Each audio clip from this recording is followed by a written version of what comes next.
Or donc, frères et sœurs, juste après la solennité de la Pentecôte, l'Église nous demande de contempler le mystère de la Trinité. Le mystère d'un Dieu trinitaire n'est pas nouveau avec Jésus. Ce que fait Jésus à travers son évangile, à travers ce qu'on appelle sa Torah orale, c'est qu'il a mis en pleine lumière un mystère qui est de toujours à toujours, mais qui était présent moins explicitement dans l'Ancien Testament. Il y a, dit la Bible, il y a d'abord ce Dieu qui est connu de tous. Son nom est Elohim. C'est un nom que vous retrouvez si vous lisez l'Ancien Testament. Elohim, c'est l'être. L'être qui fait être. L'être qui appelle à être. Et cet être, nous dit-on, est un souffle. Dès les premières lignes de la Torah, dès les premières lignes de la Genèse, le souffle de Elohim planait sur les eaux. Et ce souffle va investir de la lumière divine ce qu'on appelle le tohu bohu, c'est-à-dire ce qui fait que l'univers existait, mais il était informe et vide. Il était muet. Rien n'y avait vraiment de la vie. Et voilà qu'à partir du moment où la lumière touche le tohu bohu, qui n'est que mort, la vie jaillit. L'univers devient parlant. L'univers devient vivant. On passe au livre de l'Exode, et voilà qu'avec Moïse, Elohim livre son nom. Le nom grâce auquel le peuple des Hébreux va pouvoir désormais appeler Elohim. Dans tous les sens du terme, l'appeler et puis le désigner.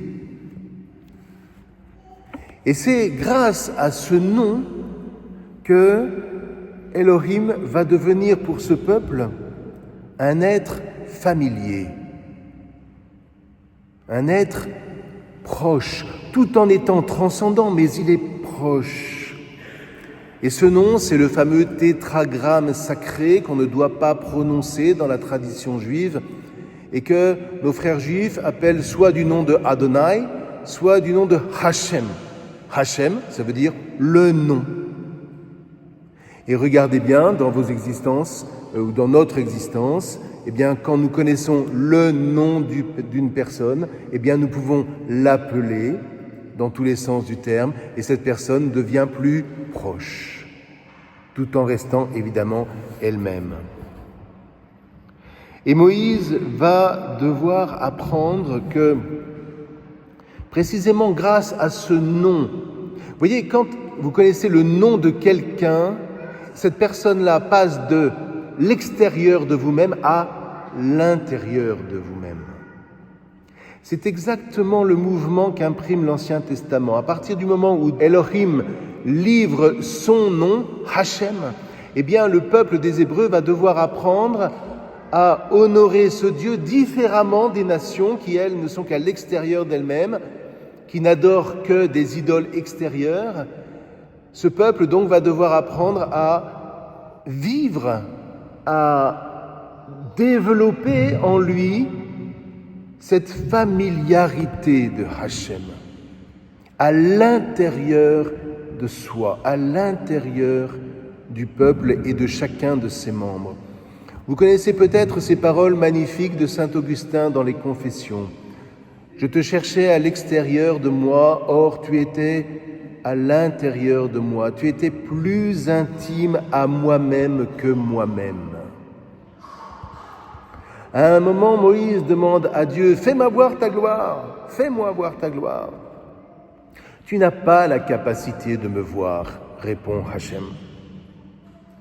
C'est une manière de dire « Je ne suis pas à l'extérieur de toi. Je suis à l'intérieur de toi. Je suis celui qui, en toi, est lent à la colère, en plénitude d'amour, c'est-à-dire je suis pleinement au service, car le véritable amour, c'est pas « je t'aime moi non plus », le véritable amour, c'est « je me mets au service ». Ce n'est pas l'amour amoureux, ce n'est pas l'amour sentiment. Je sais que j'aime vraiment comme un adulte sait aimer, lorsque toute ma vie ne devient que service à l'image de Elohim, dont l'être n'est que service. Et je suis le véritable Dieu. Elohim est le Dieu véritable, précisément parce qu'il n'est que service. Voyez, à Moïse, Elohim ne se présente pas comme le roi de l'univers, le grand Dieu au-dessus de tous les dieux. À Moïse, Elohim, dit le chapitre 33 de l'Exode, Elohim parle de bouche à bouche comme un homme parle à son compagnon. Il lui parlait à l'intérieur de lui. Elohim se faisait parlant en Moïse. Ça lui parlait lorsqu'il était en présence de Hachem. Quelque chose parlait en lui et il reconnaissait la voix de Dieu. Voyez, vous faites cette expérience. Lorsque vous rencontrez pour la première fois la femme qui va devenir la femme de votre vie ou l'homme qui deviendra l'homme de votre vie, jusqu'au moment de votre rencontre, vous pouviez le croiser, vous pouviez la croiser, ça ne vous disait rien. Rien ne parlait en vous. Et puis tout d'un coup, il y a quelque chose qui s'éveille et vos yeux s'ouvrent. Et voilà que cette personne-là, vous la reconnaissez et quelque chose, ça commence à parler en vous. Sans nécessairement que la personne en question dise quoi que ce soit. Quelque chose se met à parler en vous. Et c'est alors que nous pouvons commencer à aimer cette personne en vérité. Eh bien, voyez, la voix de Elohim résonnait en Moïse. Le verbe de Elohim, porté par le souffle de Elohim, ouvrait Moïse à un monde intérieur tout autre, un monde éternel, un monde où la colère n'a pas lieu d'être, la paix dont parlait saint Paul, un monde où le service de la création se déploie. Voilà l'amour.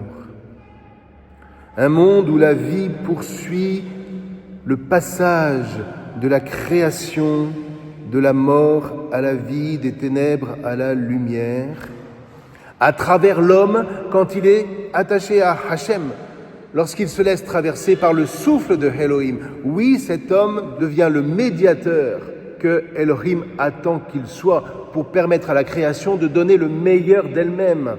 Et paraît alors la joie dont parlait saint Paul. Vous voyez, frères et sœurs, dans ce mystère de la Trinité, voilà l'objectif qu'il ne faut pas perdre et qu'il nous faut transmettre de génération en génération. Avoir relégué Dieu à l'extérieur, l'avoir congédié à l'extérieur du cœur, voilà ce qui fait que notre monde contemporain s'est remis dans les mains perverses de l'argent roi, et c'est ce qui fait que ce monde est perdu. Il ne vit qu'à l'extérieur de lui-même. Et c'est aussi la raison pour laquelle les hommes se font la guerre en permanence. Il faudrait, frères et sœurs, que dans nos communautés, où qu'elles soient, nous arrêtions de nous prendre le chou pour n'importe quoi. Ce serait peut-être le début dans le monde d'une paix qui toucherait les guerres qui sont incessantes uniquement pour des questions d'argent. Parce que ce monde a congédié Dieu. Il l'a, encore une fois, relégué à l'extérieur. À nous, frères et sœurs, et c'est notre mission en ce monde, avec toute l'Église, à nous de rayonner de la présence intérieure de Elohim en nous, de Hachem, du Verbe, le Verbe fait chair, de Jésus, appelez-le comme vous voulez. Mais tant que nous ne saurons pas témoigner de cette présence à l'intérieur de nous qui nous parle, alors le monde ne cherchera Dieu qu'à l'extérieur et il ne trouvera que l'argent. Frères et sœurs, à nous qui sommes baptisés, à nous en qui Elohim, le Père, en qui Hachem, le Verbe, ont fait leur demeure, nous savons, et il nous faut apprendre, toujours plus, à descendre en nous-mêmes sans crainte, parce que, au plus intime de nous-mêmes, la Trinité, frères et sœurs, nous parle de bouche à bouche, comme un homme parle à son compagnon. C'est tout cela qui est contenu dans le mystère de l'Eucharistie que nous allons maintenant célébrer, puisque dans l'Eucharistie, non seulement Dieu nous parle, mais il se livre à nous. Et parce qu'il s'est livré à nous en vérité dans la chair, nous savons que la parole qui résonne en nous est véridique. Et c'est cette parole, frères et sœurs, que notre monde attend. Amen.